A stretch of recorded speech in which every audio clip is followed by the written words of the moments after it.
Welcome to Savage Minds. I'm your host, Julian Vigo. Today's guest is Kate Coleman. Kate Coleman is a women's rights campaigner and the founder and director of the criminal justice reform group Keep Prisons Single Sex. Set up in 2020, Keep Prisons Single Sex campaigns for the sex-based rights of women throughout the criminal justice system, as well as highlighting the importance of sex to risk, safeguarding, and data recording within the United Kingdom. Keep Prisons Single Sex have been consulted by the Ministry of Justice, Scottish Prison Service, regional police forces, and they have presented evidence at Stage 1 of the Gender Recognition Reform Bill in Scotland, as well as regularly working with the Ministers of Parliament. I welcome Kate Coleman to Savage Minds. Well, I wanted to thank you for coming on the show. And what has been going on in Scotland has been at the forefront of my mind, especially since the decision in December. I have also been looking for women to come on the show, but it's been a challenge too, because you don't want to keep people from their campaigning.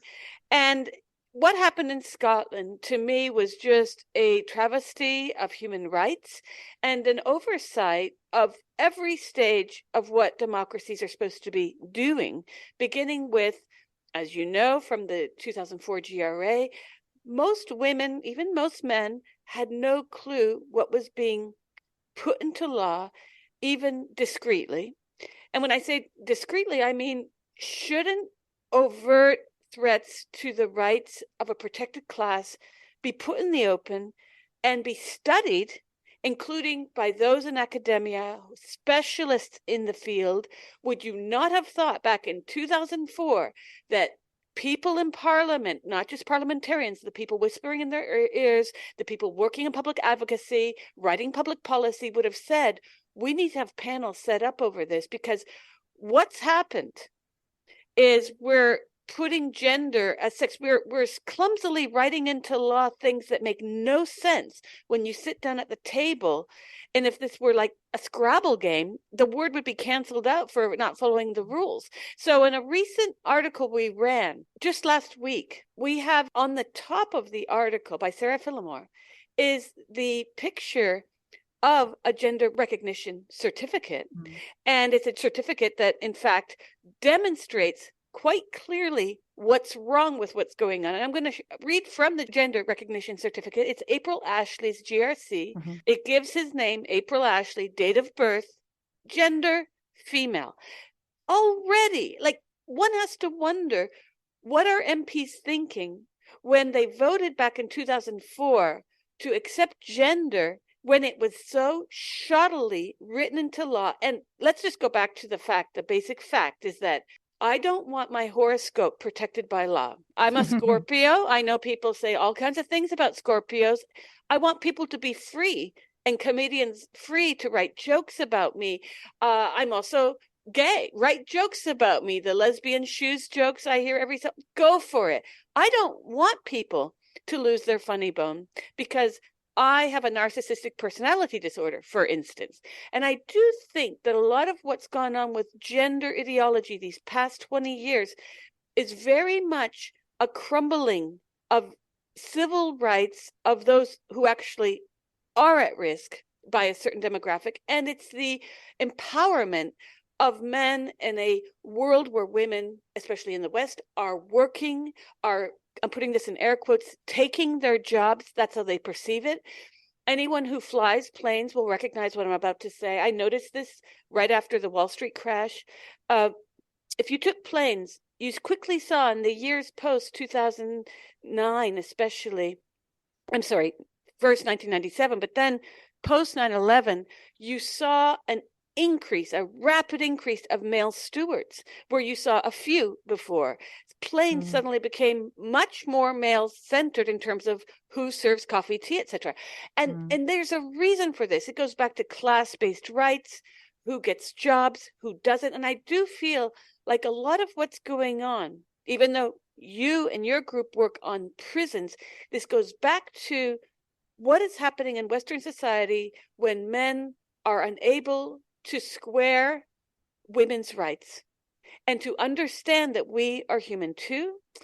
And so when I saw this horrible, slow train wreck happening in Scotland, I kept thinking, is Sturgeon, is she part of a cult? Has she been brainwashed? Is she paid off? Like, these are questions that went into my head as a journalist, because I had to wonder why even I looked yesterday, I've been looking for months for Labour Party tax returns. No, they're not available to the public. Meanwhile, in the US, everyone's been barking about Donald Trump's returns. I want to know if MPs are getting some form of incentive, even through investment, of this lobby, which goes to everywhere. It doesn't just go to big pharma. It goes to human rights industry. It's a really big industry, to pay thousands into the Stonewall Champions program. Put that badge on your website. Put that on your letterhead. Put it wherever you want, but people use this as a kudos institutionally to say, see, we're not transphobic. And we're here years later dealing with the most basic human right, women's right to not be locked up with men, not just men who are rapists, just leave it at men. So can you talk about your trajectory informing Keep Prison Single Sex and the urgency of that in 2020 and where we stand today with that? Yeah, I mean, I think there's a hell of a lot of really important points that you made there. And I think you hit the nail, or a series of nails, successively on the head, in terms of raising questions about the complete lack of transparency and lack of openness and accountability about this entire process, stretching all the way back to 2004 and well before 2004 as well, and that this was a deliberate maneuver, this was a deliberate tactic. So I think if we sort of start by setting some of that context, I'm sure you're aware of this, but some of your listeners might not be. There's a document that in the sort of gender critical vernacular is known as the Denton's Playbook. This was a document which was published by Denton's law firm. It's now no longer on their website, but fortunately very many of us downloaded it. I believe it was published maybe 2018, 2019. It was with reference to a particular piece of policy or legislation, I forget which it was, which was to do with expanding the quote unquote transgender rights of children. And the methodology that it set out, it was basically a how-to of how to get unacceptable, unfavourable, unpopular policy or legislation through without anybody noticing. So it was things like, don't draw public attention to it, don't engage in discussion or debate about it, shut it down, do it very, very quietly, make sure everything happens under the radar and as under the table as possible. If you have no option but to start going more public, then we advise you to attach it to something that everybody else really, really wants and really does understand. So then either you'll still be able to take the spotlight off your particular issue and get it shone on the thing that everybody really wants and understands, or people will go, well, yeah, okay, it's still not precisely what we agree with and we've got problems with it, but it's part and parcel of this thing that we really do believe in. So we're going to vote the whole package through anyway. So we see that time and time again.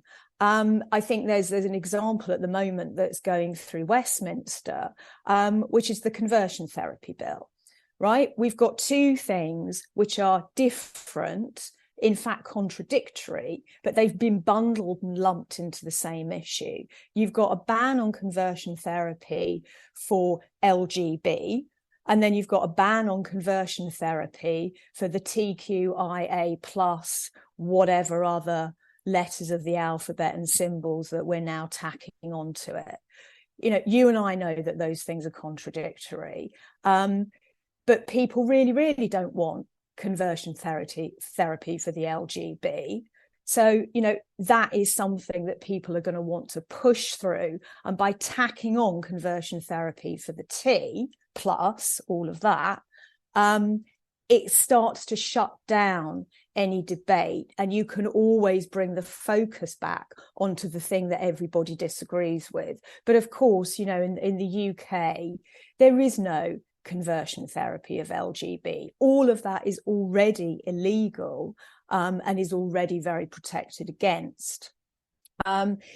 So going back to looking at more gender identity ideology and the GRA, you can see that this was a methodology, this was an approach, which has been in place right from the start.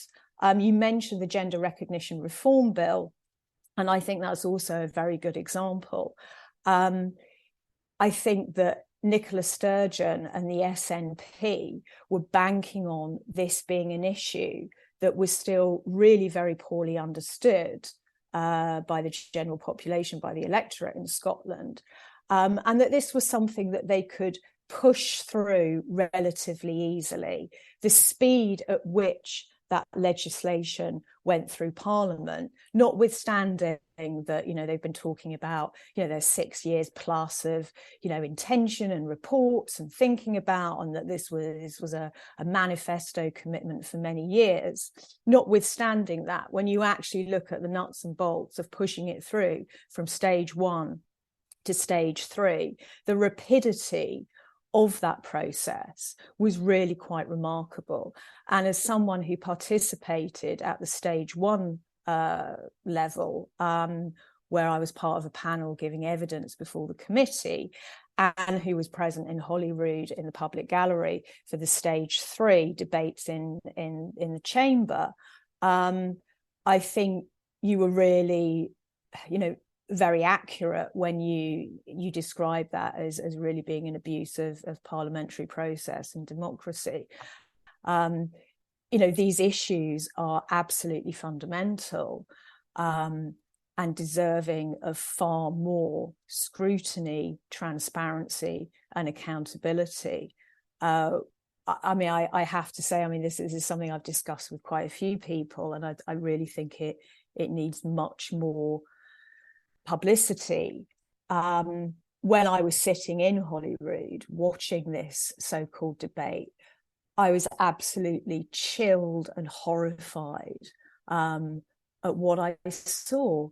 You had 150, possibly more than that, really significant, important amendments, dealing with issues of child protection, child safety, data collection, safeguarding for vulnerable adults, criminal justice system, all sorts of really key, important issues.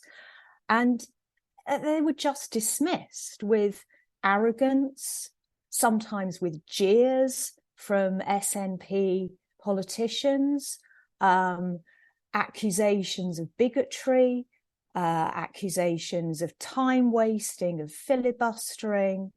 We had a disabled MSP repeatedly standing up and saying, has there been any consideration taken of the needs of those MSPs with disabilities, or those who have caring responsibilities, either for small children or for, partners or relatives, of the impact of these very, very lengthy sessions in Holyrood. And he was jeered at, and I've never seen anything like it. Nicola Sturgeon sat there. She could not have been less interested in the proceedings if she tried. She could actually. A couple of days ago, she refused to come into the chamber to answer questions. So I guess she could have been less interested. But at that time, it was pretty clear the contempt that she felt for the whole proceedings that were unfolding. She was texting on her phone, she was chatting with her colleagues, she had her back turned to the Tory MSPs who were bringing most of these amendments, not all of the amendments, but the large majority of them. She had her back to the presiding officer. SNP, MSPs were glaring at their Tory colleagues and glaring up at the public gallery. It was absolutely disgusting. And I think, apart from what I consider to be the egregious content of that bill, and how very important issues were not discussed, which needed to be discussed. Quite apart from that, even if you believe in that bill, I think everybody should be concerned about what happened in Holyrood over those 2 days and over the months preceding in stage 1 and stage 2. Because next time it might be a bill that you do disagree with. And if this kind of totalitarian display, which was an absolute lesson in how not to do parliamentary democracy, happens again, well, then you might actually object. It was absolutely horrifying. We're being punished for a judicial system that has already failed women in terms of sexual violence, because it is the one crime that is the most difficult to prosecute. I remember post 9/11 in the States would talk about the Taliban and their ridiculous laws about proving rape and how many witnesses you had to have. Well, we shouldn't laugh at that because the West isn't much better. So women are unable to get sexual assault processed within the courts in most Western countries to a degree of 100% or 80%, or no, it's not even anywhere in the double digits. And then you've got women being told, well, we'll put non-rapists in your cell. That's ridiculous. That's, again, like telling me I'm going to win the lottery because I read it on my horoscope today. None of it makes sense. And we're being given the task of handling men's inability to cope with effeminate men in their spaces. This is what it comes down to. Anyone in a prison system who's worked there as a guardian, as a supervisor, they know the score. Prisoners, male or female, they do try to game the system. They, not all, but prisoners want to have an easier time of it. Obviously, men are going to game the system. We're seeing it already. This is statistically already out there. How many prisoners detransition when they leave prison? That was a shocking number to read. Yeah, no, absolutely. I mean, there's loads that you said there that's absolutely bang on the money. And I think, yes, we are looking at something which has its origins in good old-fashioned misogyny and men's rights activism. There's other strands going through all of this, but I think that is a very, very important, driving force behind this. And there was something you said, I can't remember exactly what it was, but it reminded me that, I've been reading up on these legal cases, 2000s doesn't feel early to me, but I think it probably does count as early these days.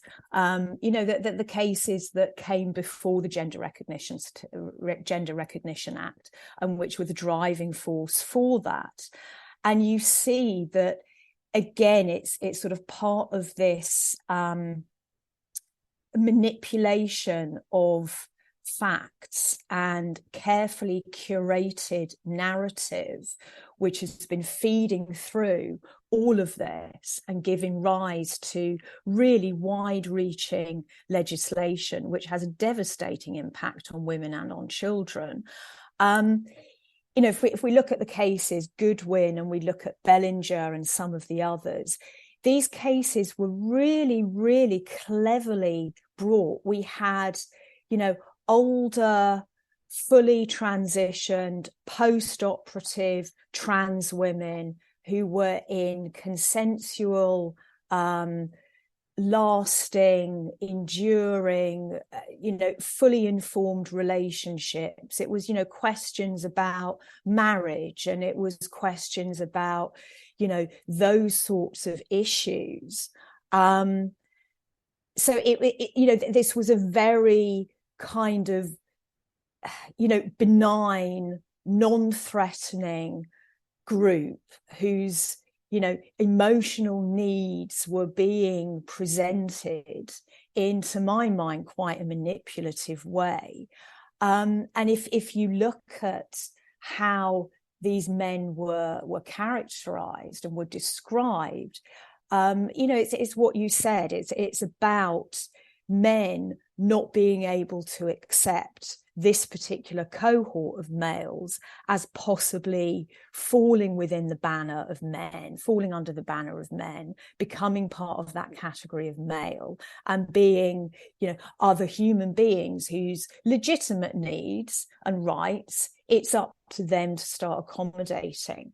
So we see that, that there's a great deal made of the fact that this group of males were post-operative. And because this was in the context of marriage, it's about, well, what is the function of a woman within marriage?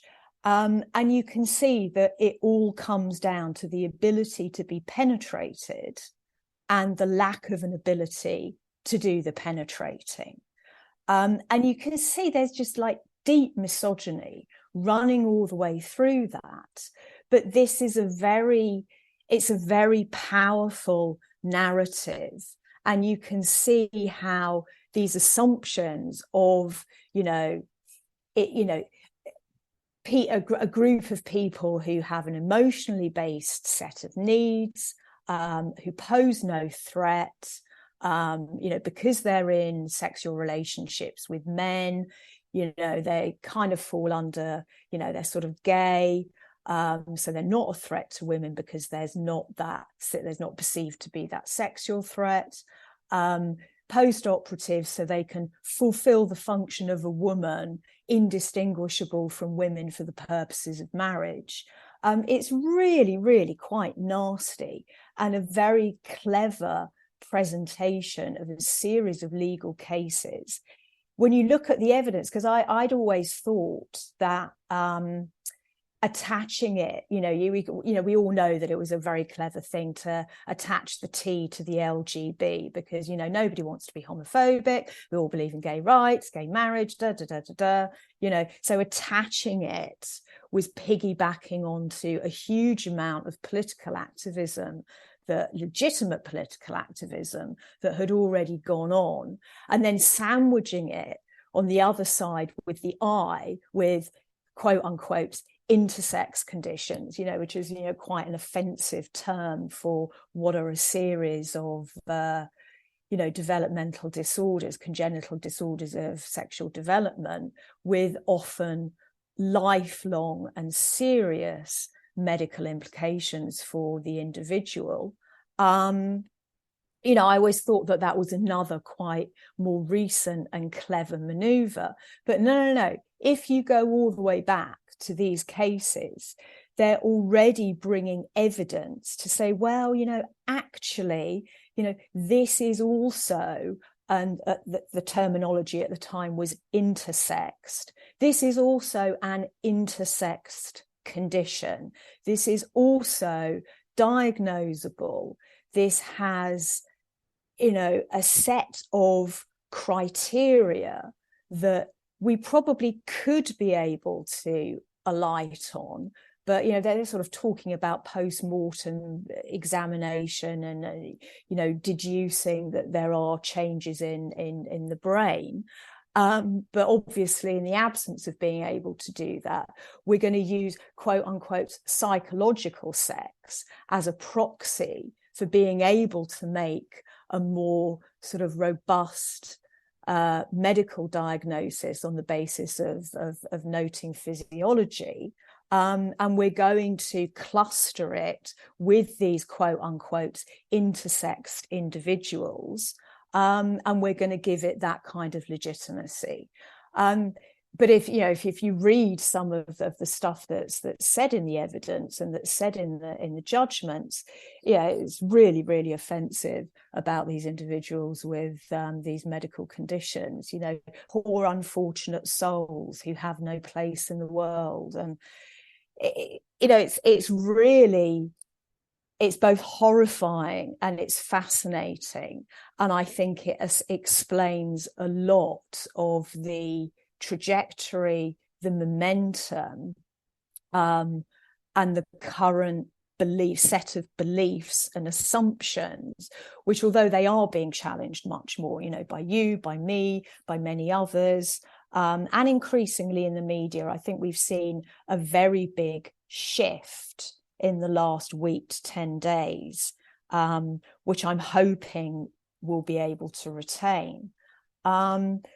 But it explains a lot. It really does explain a lot. And I think it also explains a lot about, sort of more older generation of barristers and judges, including some who are now sitting in the House of Lords, about why they are conceptualizing the issue in what you and me and anybody who actually has some proper knowledge about this situation would really quite vehemently disagree with.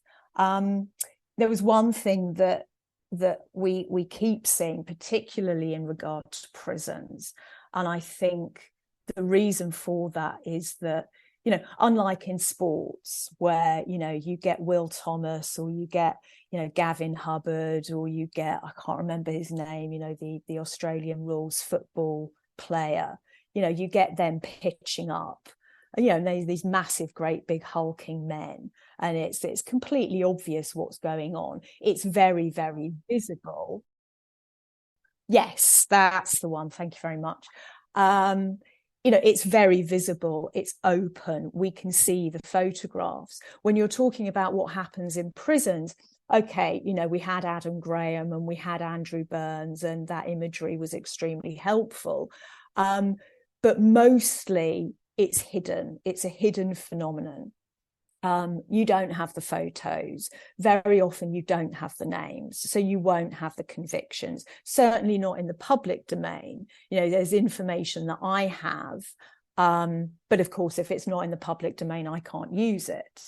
So it's a hidden thing, and what we find is that there's this almost like this platonic ideal of this trans woman offender, this non-existent hypothetical whose rights are more important than the actual reality for women. So, we saw in the Equal Treatment Bench Book, which is, the mighty tome that's handed out to courts and tribunals for judges and other officials to gain guidance for.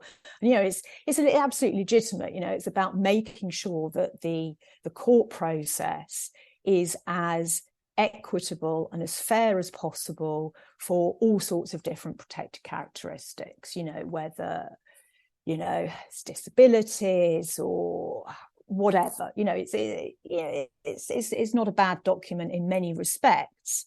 But when you look at the gender reassignment chapter, the transgender chapter, you have, this trans woman who, and it says, will have lived her entire adult life as a wife and mother. Really?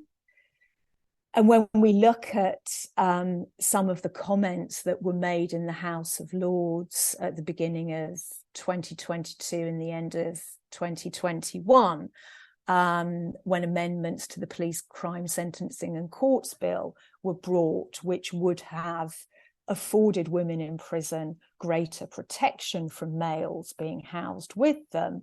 Again, these sorts of descriptions of a hypothetical were brought as having more importance than the lived reality of women. So, somebody, willowy and effeminate and convicted of a low-level non-violent crime, and obviously vulnerable and long since transitioned, and fully post-operative and 100% passing, all of that is the thing that carries more weight than what I know to be the case, which is men complete with male genitalia, obviously heterosexual because they like to use them,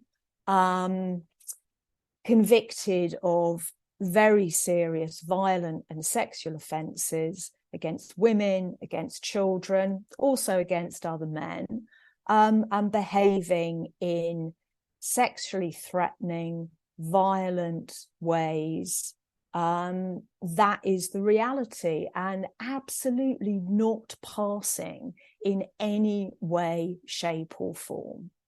But that reality is not important. It's the idea that exists in people's heads. And if that is not the ultimate in misogyny, I really don't know what is. Does anyone wonder why ROGD is a thing? It's being propagated as if the new word of God. So kids are coming home saying, Mom, call me they, Mom, call me he. And parents are taken aback by what is not only rapid onset gender dysphoria in terms of an organic thing happening amongst kids on the schoolyard. This is coming from the state level. This is coming because of organizations like MESMAC, another story I am working on, has received hundreds of thousands of pounds in the city of Hull and Leeds to do exactly this. I'm very frustrated by this, not just because, Kate, it's about men with penises in prisons. I don't care if they have a penis or not. It's really off the table for me that anyone who's a man is in prison. I do not care how he calls himself. I do not care what he dresses as. I am sick and tired that we are given the historical laundry of men to sort out. They should be doing this. We need to tell men, deal with it. You deal with the fact that you have a man who is not like you. Deal with the fact that you have a man in a pink frock. Deal with the man who calls himself Loretta. But why is this our problem?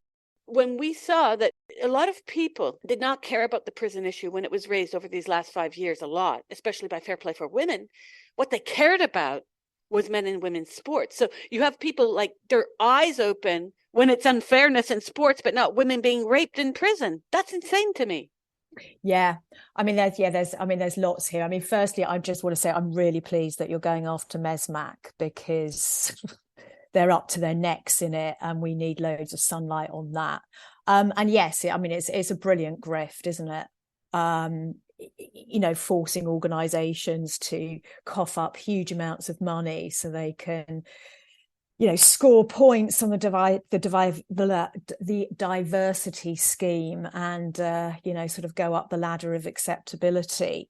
I know, I think there's loads of us in this campaign who are quite, I count myself in this. I realise that if times had been different, and if all of this had been happening when I was a child, I would have been trans like that. When I was a child, I think we're probably more or less the same generation. But, when I was a child, girls who were fleeing the pressures of cultural stereotypes of femininity, what did we do? We self-harmed. We got pregnant because we went in the opposite direction of, we sort of embraced those toxic beliefs about us as a way to, kind of control that narrative. Or, we became anorexic. That's what we did in order to flee those pressures and in order to externalize psychological distress. Now it's transgenderism. Now it's becoming non-binary. Now it's breast binders. Now it's, going full-blown transgender. It's those sorts of things that we're seeing now. And, when you said that, you were playing in the cornfields and street hockey and all of that, I wasn't dissimilar. And, I would have been trans like that without a doubt. And thank God I wasn't, But, when we were talking, you were talking about Nicola Sturgeon. I think there's a lot that we haven't seen yet in terms of what's been driving this. We know that many of the so-called women's rights organisations that she and her government were consulting on this bill, they receive funding from the Scottish government, and they are very much, kind of kowtowing to that narrative. So that, you know, there's a complete lack of objective, impartial input into this bill. Well, let's talk about the social and conscience of misogyny.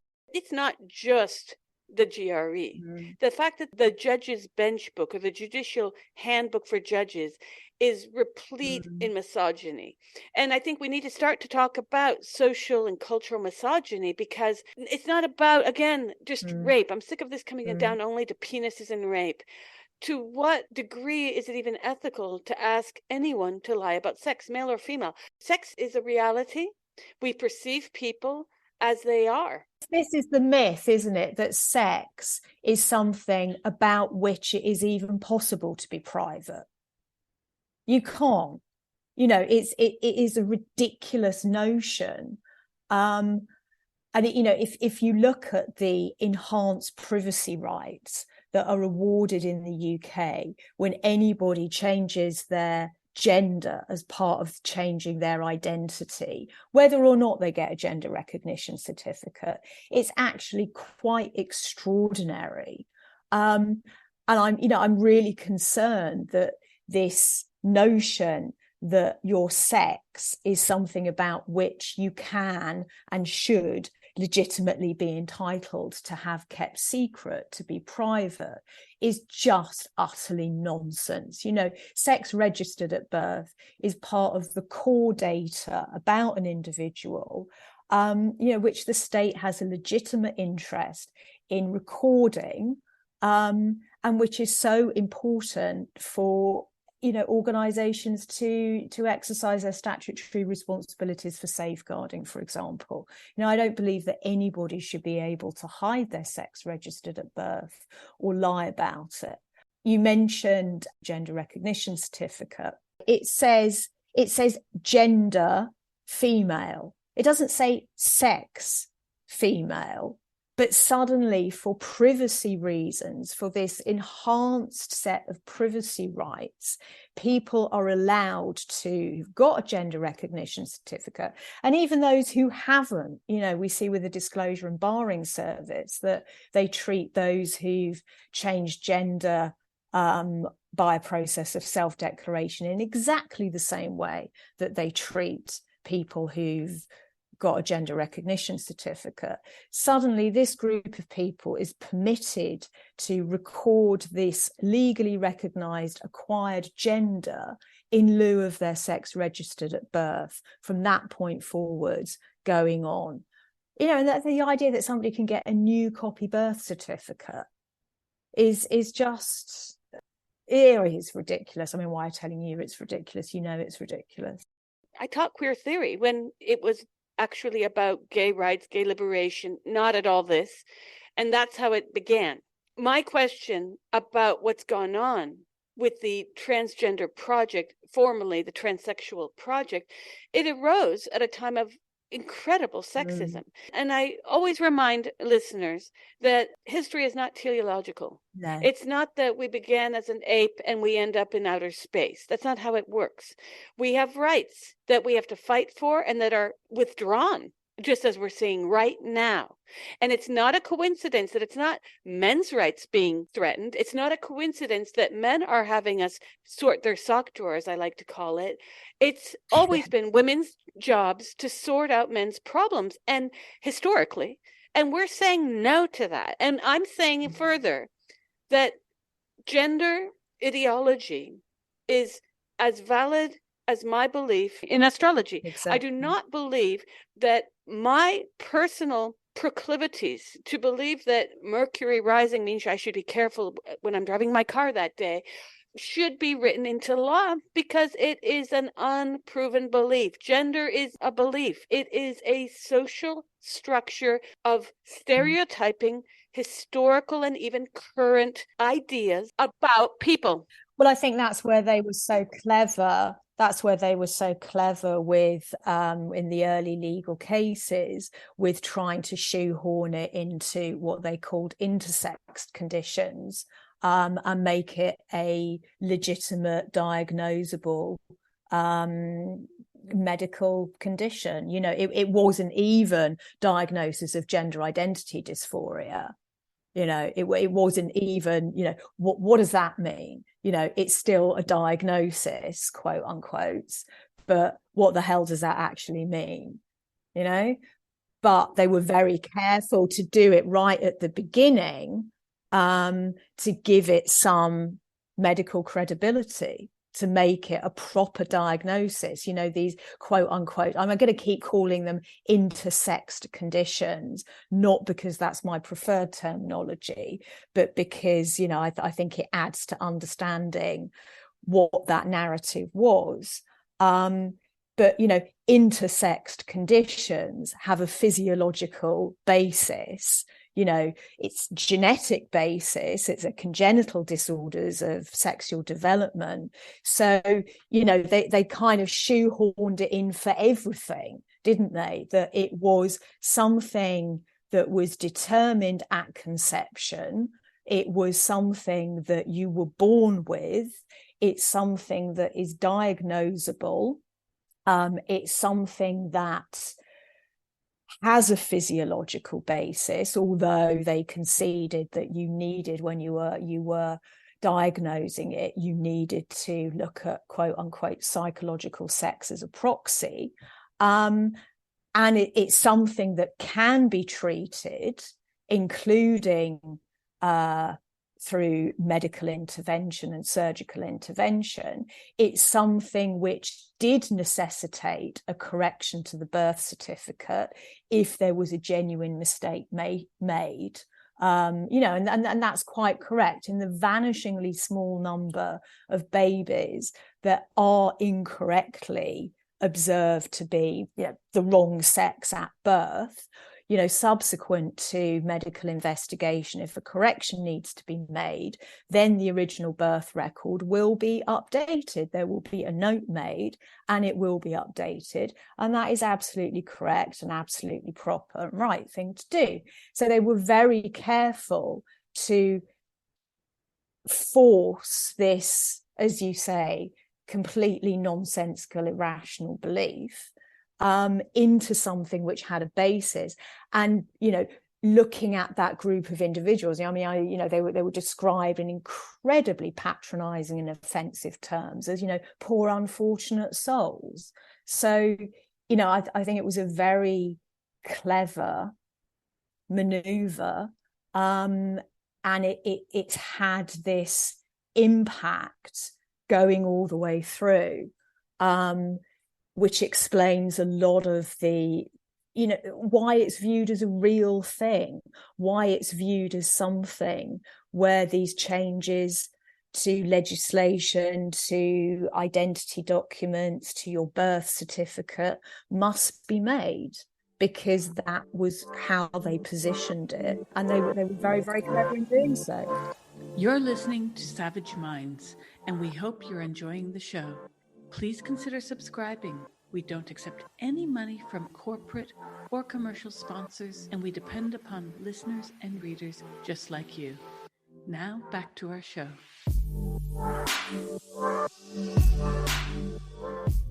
Religious belief is protected not because the protection is God really does exist or God really doesn't exist. That's not what's being protected. When religion is protected, it's the right to have the belief and not face discrimination.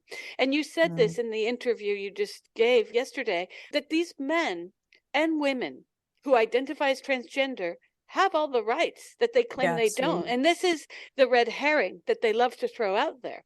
But there's a few things going on here with this lobby that has been successful because it has astroturfed its way to the media. And astroturfing is a very pernicious tool. You start to look at, in the piece that I'm researching with the NUJ and Ofcom and all the media organizations, including the AAP in Australia, the AAP did something that's very interesting, and I think Stephanie Davies-Arai would love to hear this. They referred to me in their response as to why did you run a piece referring to men as women. They referred me to a NGO in Australia that specifically works with suicide. So Transgender Trend rang the bell on this years ago, saying that parents are being bullied into accepting their child's quote-unquote gender identity because of suicide threats. But guess what? It's happening within the media now. They're being told, just as we are instructed how to report on suicide, we're now 2 degrees of separation. It's not only how to report on suicide, it's how to report on any lobby that uses suicide as a threat. That is crazy. That is unethical, because now we are having language that is being thrown into our mouths. I will not use it. And I can tell you something else. I will always put transgender in quotes now, or I put sick transgender, Latin sick, not S-I-C-K, but S-I-C, in referring to it, because I think it's imperative upon all of us to stop parroting a narrative that has gone so far as to whitewash our media language, the media honesty. The reporting on this is grossly inept. You saw this. Every group I've been in since 2013, where women are highlighting the BBC did this. How many BBC posts and coverage have we seen where women aren't even interviewed? Not even interviewed. It's 2 men in a dress being interviewed about women's rights. It beggars belief.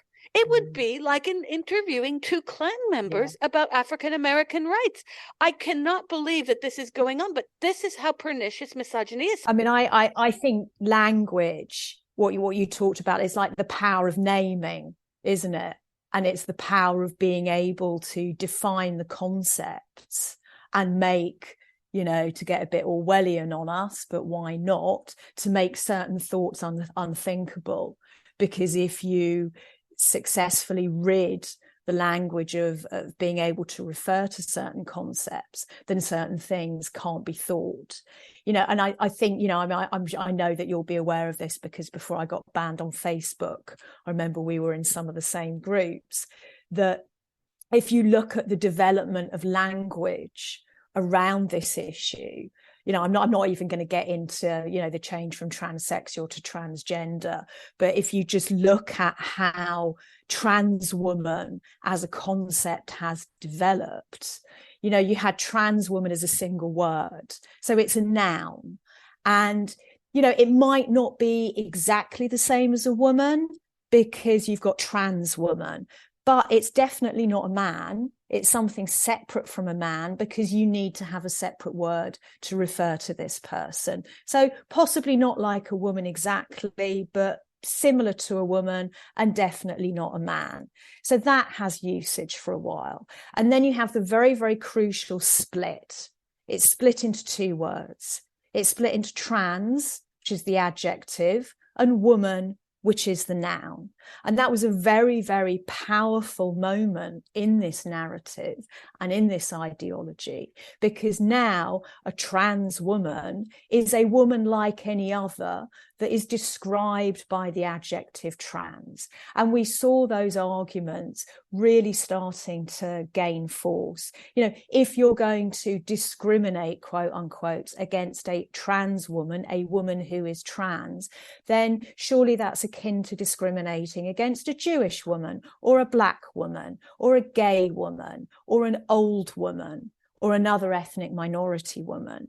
And that was a very powerful moment, which I'm sure you predicted. I know I predicted it. I was just like waiting for this to happen. Bingo, it happened. There was a bit of a sort of jockeying for position for woman of trans experience. That hasn't really gained, you know, usage over here, over this side of the pond. And again, it's sort of the conceptual shift, that when it was trans woman as a single word, they were kind of mostly happy to say, well, you know, we'll still concede that we are of the male sex. But then as soon as the word was split into 2, no, suddenly we're female. And you have to be female, because logically you have to be female if you're going to have that kind of, you know, conceptual consistency, because we're using the noun woman now to refer to this individual.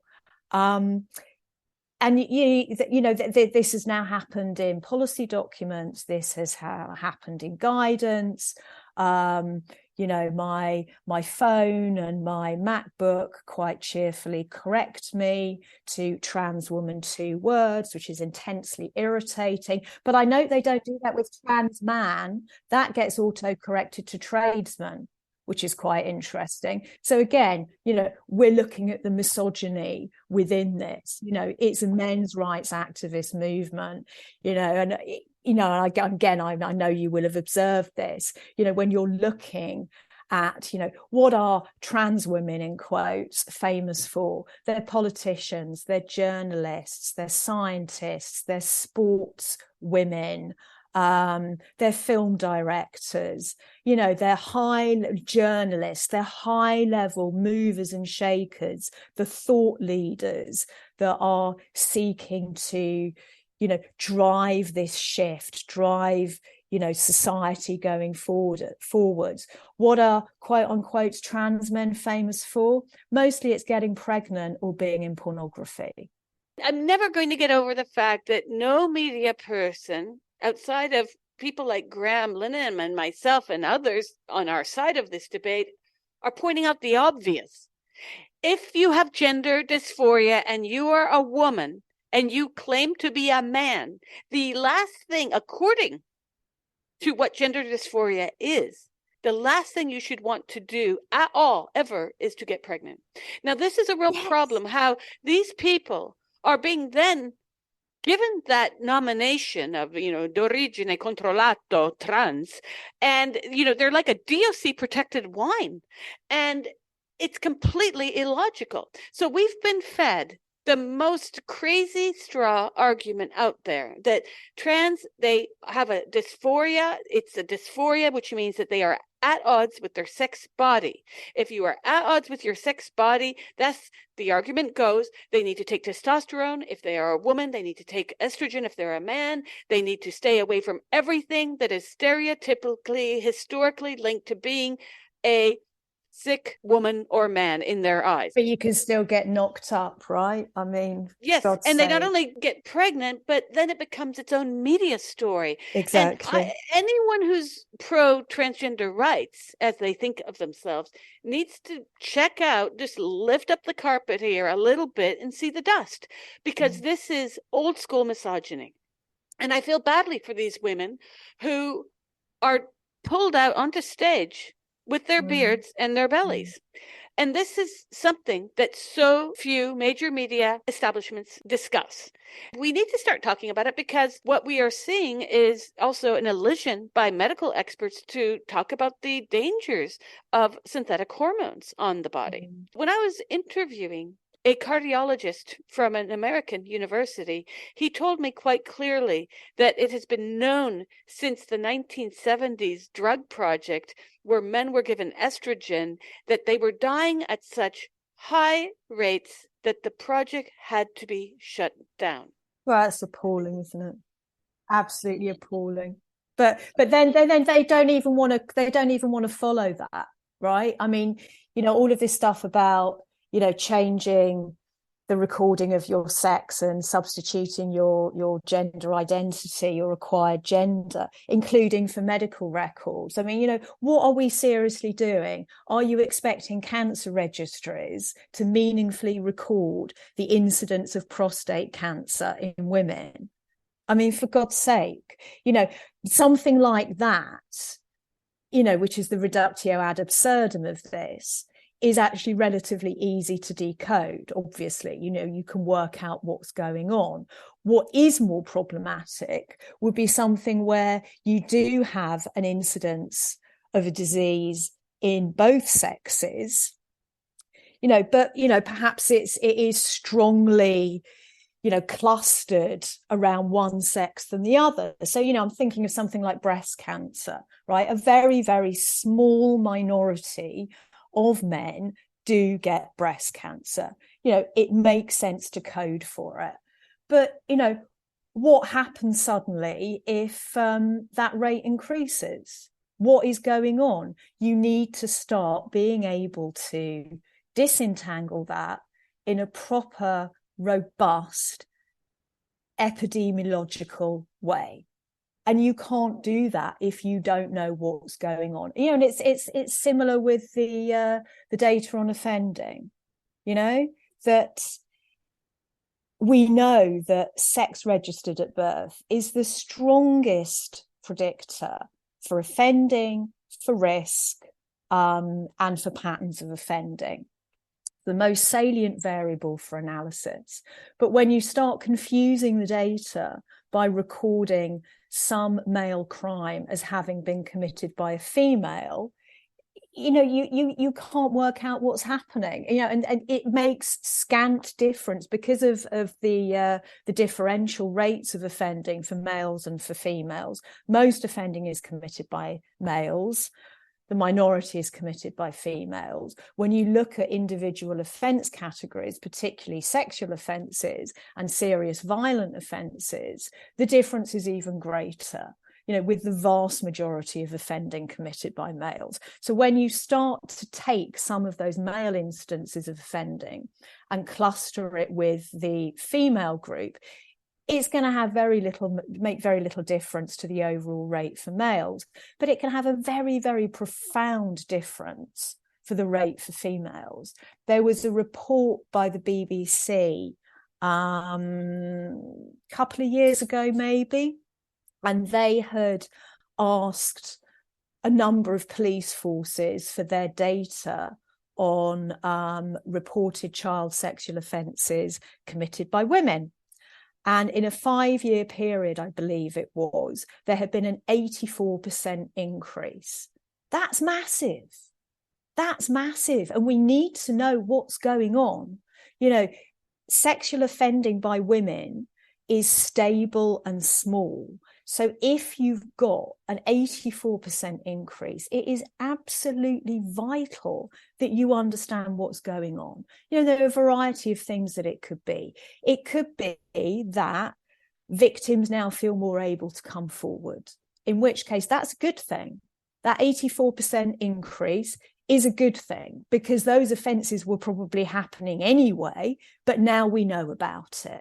So now we can more accurately address an existing problem, which we didn't know about properly until now. So that's a good thing. Is it because that the rate of reporting is the same, but more women are now committing these offences? In which case, that is absolutely worthy of investigation, and we need targeted responses in order to tackle that. Or is it that some instances of male child sexual offending are now being recorded in the data for females? In which case, that's a different response that's required.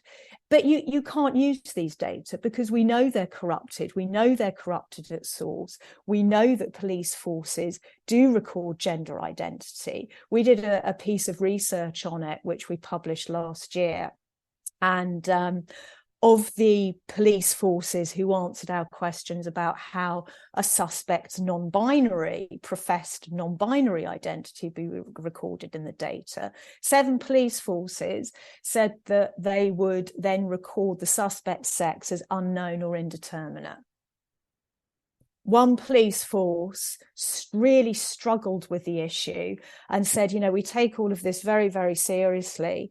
And of course, there are real challenges here because, of course, there are, I can't remember the exact number, but it was over 60 accepted and recognised genders. And we don't know quite how to record these in our data. Really? What are you doing? What are you doing? My background is more sort of qualitative research than quantitative, but I am a complete nerd about data. I really am. I get very, very passionate about data. And if you start corrupting the numbers at source, you're lost. Everything goes. Everything. Well, this is what we found out from the recent census result. That it's, again, I call it crazy straw, because we don't know what is real, because these people who identify as transgender may or may not correctly answer the forms. We saw this when it was announced that the census would take into account sex.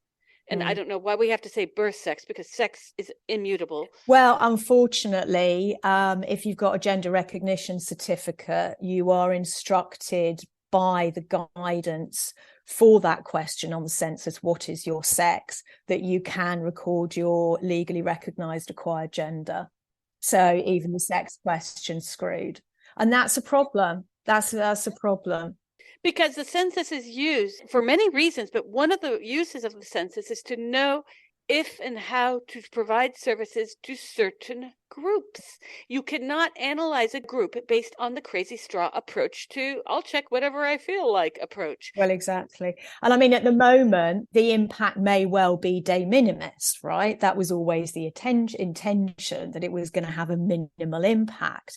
But you need to future-proof things, right? And I think that is what a lot of the problems that we've got at the moment is, because policymakers and legislators didn't future-proof things. You know, there was a bit of a shrug and it'll be fine going on. Well, it's not fine. So let's talk about the amendments to the Police Crime Sentencing and Courts Bill in the House of Lords.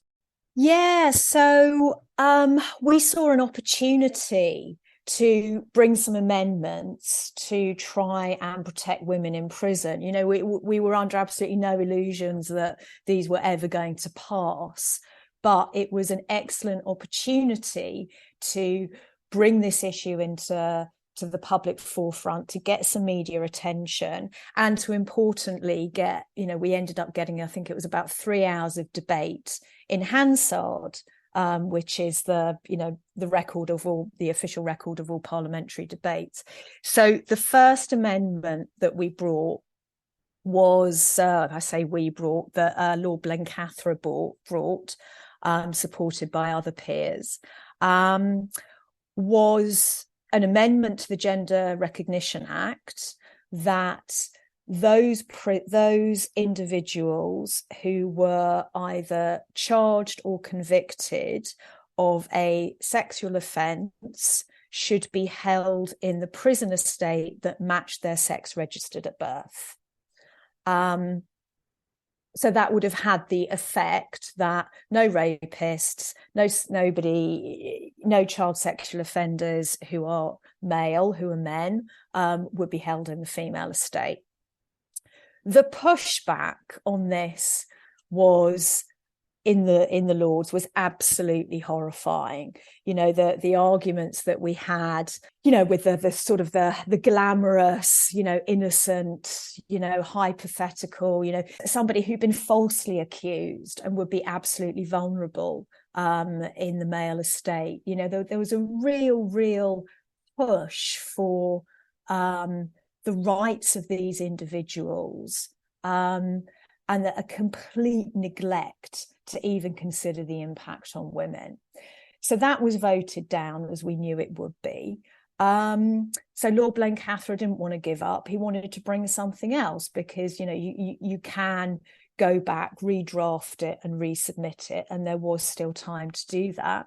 So he put forward, you know, the third spaces argument. You know, it's like, right, fine, let's accept that at least some of this population are so uniquely vulnerable to a degree and in a way which no other male in the prison estate possibly is, such that they absolutely cannot be managed within a men's prison, that it's unacceptable, it would be awful. So fine, we'll accept that. They can go in a separate unit. If you really can't be held with the men, fine, you can go in a separate unit, but you're not having access to female prisoners in any way, shape or form. That is off the table. Again, absolute uproar. You were talking about the arguments about suicide, that everybody will suddenly start killing themselves. Lord Cashman, that was the point that he made. He said that, you know, he'd been written to by trans people who were absolutely terrified, and who said that, you know, if this amendment passed, they would kill themselves.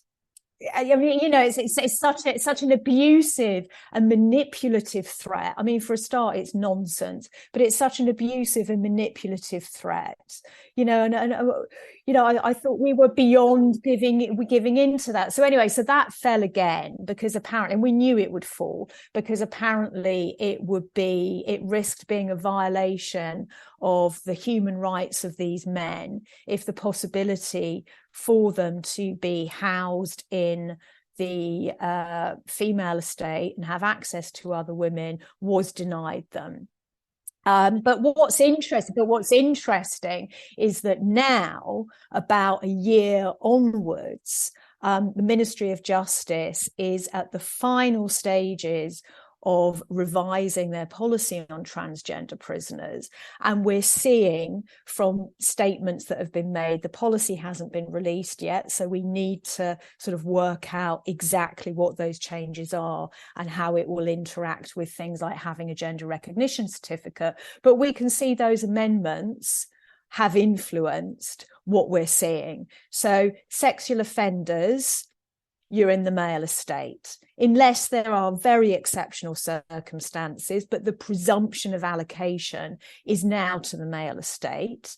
And there appears to be something in there in the wording which indicates more use being made of separate units and separate facilities.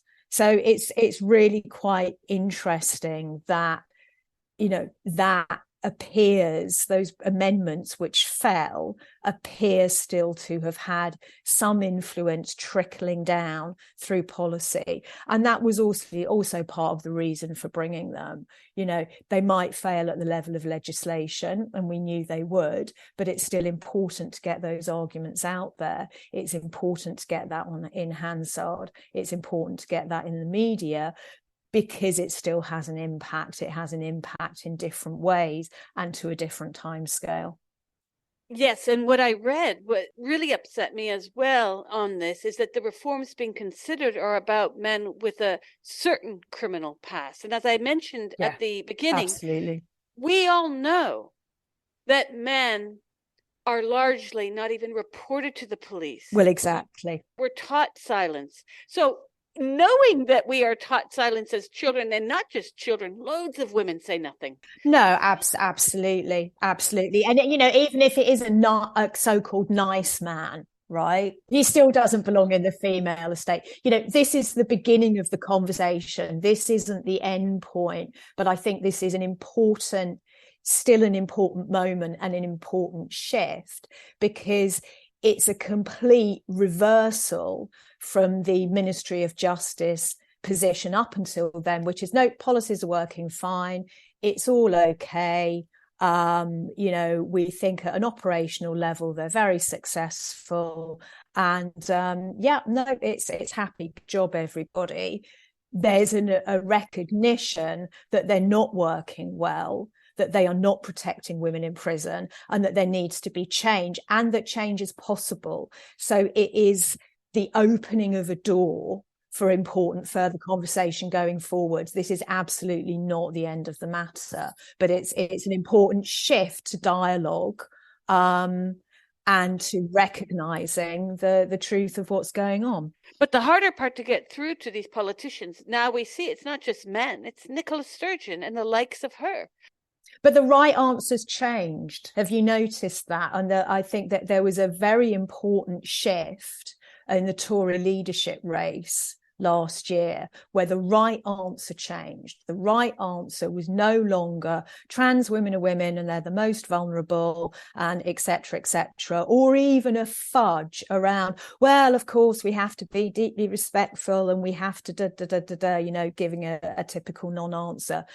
The right answer changed. The right answer was the rights of women are important. Women need to be protected. Even Penny Mordaunt, who had previously stood quite happily at the dispatch box in the Commons and said, trans women are women, trans men are men. And, I'm paraphrasing here, but, these are deeply held beliefs of mine, and I'll do anything I can to, kind of further that. That's paraphrasing the last bit. Even she backtracked, and yes, it was an attempt to rewrite history, but it was still an important moment that she recognized that there was a right answer and a wrong answer, and the right answer has changed. And I think we're seeing that now over the last 2 weeks. The right answer has changed. Even for the SNP, the right answer is now trans women are women, but they're not women in always the same way that women are women. And there are some circumstances where these women need to be treated differently to other women. I mean, that's nonsense. It's, garbled, the mental gymnastics that are required. But there's a recognition that the right answer's changed, and what you were parroting 2.5 weeks ago is now not the right answer, and you desperately need to start rethinking things. So, yeah, I mean, it's still very, very, very far from where we want everybody to be, but it's important. We're at this point where I'm so happy you put the new truth out there, because it's really important that we recognize this, but we also have to start looking at the agencies that brought this to the Scottish Parliament, such as Nicola Sturgeon opening the door to mermaids. And how do you roll that back? Just as I asked Ofcom regarding 3 cases, I sent them 3 cases that they judged as incorrect for these 3 media spots to have misgendered Sam Smith. I'm like, Sam Smith isn't even transgender. So you have in your code points 2 and 5, which speak to the veracity and the fairness of media, but you've actually commissioned journalists to be untruthful, unfair, to lie. And this is what we're going to be facing in the next few years, where not only will the likes of the Tavistock be sued, I have to wonder if we're not going to see media groups like The Guardian sued for propagating an ideology, because that has never been the mandate of journalism, to put out there an ideology and bang on about it. Because if you were from Mars and you landed on Earth 5 years ago, you would think that transgender people outnumbered women. Yes, you would. Absolutely. Yeah. I mean, we were talking about Sheila Jeffreys, and I think, the worst and most emblematic examples of this colonization, are when you talk to trans widows, where the inhabiting not just of womanhood and a really sick, pornified, misogynistic conception of femininity happens.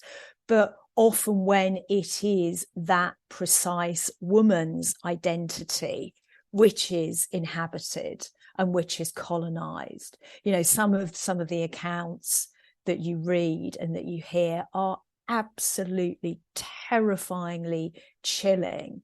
And we need to see that this has got its roots not just in the sort of wider cultural issues of men's rights activism, but in individual stories of abuse as well. And children and the women who have been married to some of these men, they were the victims in this, often the silent victims for many years. And I don't mean silent because of, as a way to kind of, disempower them from, their brave voices in speaking out about this. But, because we know that patterns of abuse, it's often a long time and it's many years, and it's, it's coercive control. And it's a whole raft of abusive manipulations and practices that go into silencing women and silencing children when they're experiencing this. And I think, they've been in the trenches, at the chalk face, as it were, really mixing my metaphors, but never mind, in a absolutely terrifying way, and long before many of us. And you were talking about, being support humans. I think it was Victoria Smith who said that, despite all of these stunning and brave trans women, it's funny how everybody knows who's still supposed to do the bottom wiping. We know that. We absolutely know that. And, you mentioned safeguarding as well.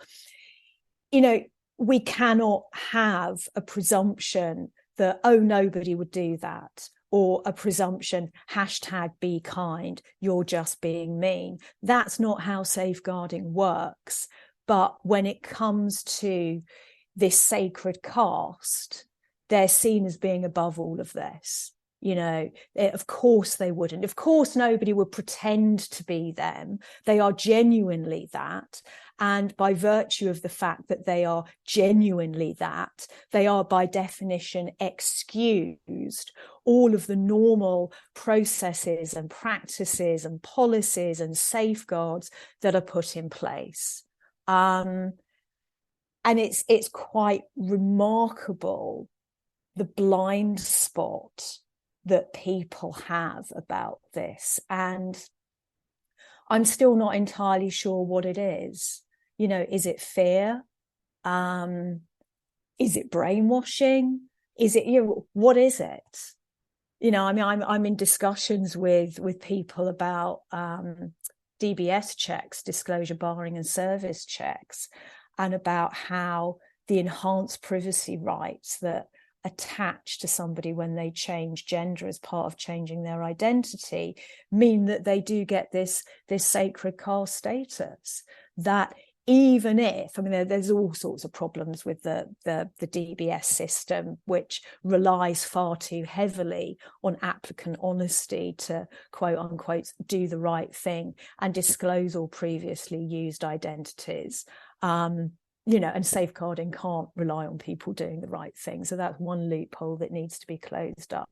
But even if you're the transgender applicant does decide to do the right thing, they're permitted to do so in a secret, private way, such that the organisation with a statutory responsibility for safeguarding still won't know who this person is in front of them, because this person will still be entitled to hide their identity and to, you know, we've discussed how it's impossible to hide your sex, but on the official form, to hide their sex registered at birth.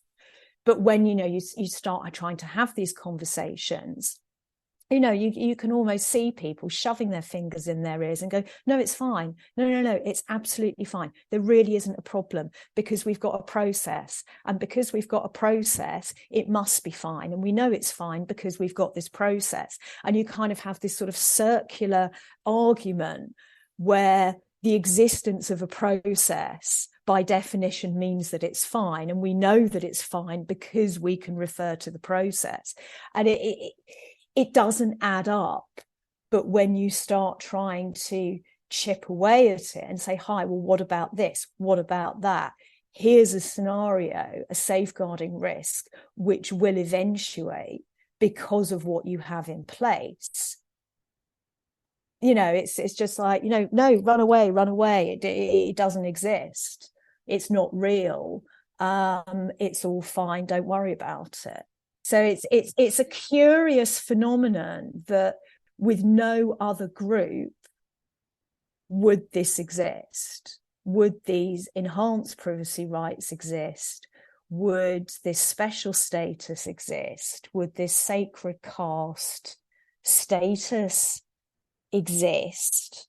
Would they be excused from so many practices and policies that we have in place, and for very good reason? You work specifically on the prison issue, but as I mentioned earlier, I see the larger struggle here is to remove gender from law. I think the GRA's got to go. I think it's ludicrous. I don't think it should be in law at all. And I think the Equality Act needs to be radically overhauled. But I don't think we're there yet by a long way. I think it takes political will and courage to do that. I think that this will take a decade plus to undo. And I think that in terms of, quote unquote, the fight, we're at the beginning of the middle section. We've reached the end of the beginning, and we're now at the beginning of the middle section.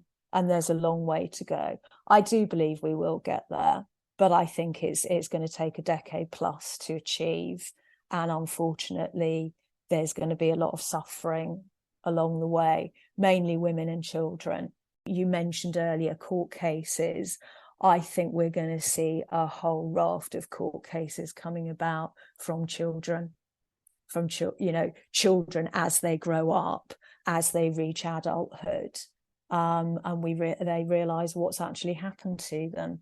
I was really struck by the fact that it was the influence of paedophilia in this, and I was struck by, it's not just the inappropriate sexualization of children, which has always been something that in different guises we've had to fight against and protect against. There is the adultification of children as well. And with that simultaneously, downplaying and seeking to remove parental responsibility. Children are children, right?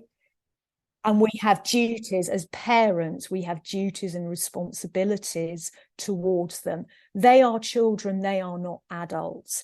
But if children can start asserting their gender identity, if children can start changing their pronouns, changing their names in school and other places, independently of their parents' wishes, despite their parents' wishes, without their parents' knowledge, if children can start consenting to breast binders or hormone treatment or surgeries or whatever it is, if they can start consenting to all of those things, what else are they able to consent to? I think it is part of disrupting the parental bond and the parental responsibilities. I think it's part of trying to feed into lowering the age of consent, because if you can consent to one thing, you can consent to the other thing. I think this is absolutely dangerous at the deepest levels. It's just absolutely horrifying when you start realizing what's going on. We have to have the existence of the trans child, because it gets back to this as a diagnosable medical condition, doesn't it? The only way you can have the legitimate trans adult is if you also have the trans child, right? If this is also a condition which has an incidence within childhood and which is diagnosable and treatable in childhood as well, it lends credibility to the trans adult.